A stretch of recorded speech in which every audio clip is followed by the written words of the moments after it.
वो कहते हैं कि स्वर्ण एक ऐसा है जो हवा में पवित्र हो जाता है, पावन हो जाता है, सोना। इसलिए यह भी कहा गया है किंचित मात्र भी जिसकी देह में सोना होता है, सूतक पातक वाला व्यक्ति उसको छू लेता है तो उसके ऊपर कोई असर नहीं होता। इसलिए कहा गया है जिस समय आप पूजा में बैठते हैं तो सोने की कोई अंगूठी या कोई आभूषण कंठ में, उंगली में ये होना चाहिए पूजा के समय पर।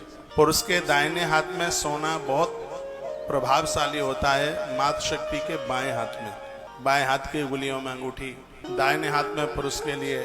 एक एक चीज का बड़ा विस्तार पूर्वक वर्णन किया है। कोई कितना भी पैसे वाला हो, कमर से नीचे स्त्री पुरुष को स्वर्ण सोना कभी भी नहीं पहनना चाहिए, क्योंकि स्वर्ण नारायण का रूप है और रजत चांदी माँ भगवती लक्ष्मी का रूप। कमर के नीचे चांदी पहनी जाती है पायल के रूप में, और आप उसको बिछुआ है उसके रूप में है। कमर से लेके ऊपर तक सोने की बात कही गई है। चांदी ऐसी है जो जल में पवित्र हो जाती है, पानी से पवित्र हो जाती है चांदी। पीतल मिट्टी से साफ पवित्र हो जाती है, मिट्टी उसमें लगाओ वह पावन हो जाती है। जो पवित्र नहीं होती है और वो ऐसे हैं जो शीशे, ये कांच के बर्तन, इनमें आने वाले आगंतुक लोगों को ना जल पिलाइए ना शरबत पिलाइए, क्योंकि ये सब झूठी चीजें हैं और ये हमारे पुण्यों को क्षीण करती हैं।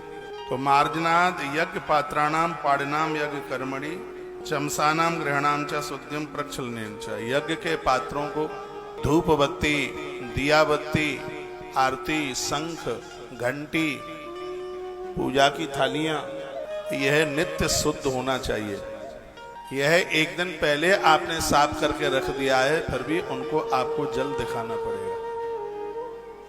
यह अशुद्ध बर्तनों में भगवान का पूजा पाठ, भोग इत्यादि ये सब मना किया गया। यज्ञ पात्रों के ऊपर विशेष ध्यान से, जो इसमें वर्णन है, जो आप रोज हवन करते हैं, यज्ञ करते हैं, आपने ताम्र का या पीतल का कोई भी आपने रखा है हवन कुंड, वो रोज ही उसको साफ करने की आवश्यकता है। नित्य जैसे साफ सुथरे थाल में आप किसी को भोजन परोसते हैं, उसी प्रकार से ये भगवान के लिए विजन किया जाता है। वह पात्र हवन पात्र है। यज्ञ कुंड रोज ही पवित्र होना चाहिए। फिर और इसमें बड़ी सुंदर बात कही है, इसलिए तो कहा गया कि ग्रंथ सुनने से बड़ा अनुभव बढ़ता है। वर्णन है कि भगवान को आप निलाते हैं, ये तो पद्म पुराण या स्कंद पुराण में भी है। उनकी देह से पानी टपक रहा है, उस समय भगवान को चंदन न लगाएं, तिलक न लगाएं, उनको पहुंचे। और यहाँ लिखा है कि यज्ञ कर्म के जितने भी पात्र हैं उनकी शुद्धि करके फिर उनको सूती वस्त्र से पोंछिए। वो गीले नहीं रहे अपने आप में, उनको पहुंचिएगा उनको, और अपनी भी शुद्धि रखिएगा, शुद्ध होकर के पूजा में बैठिएगा। ऐसा वर्णन किया गया है।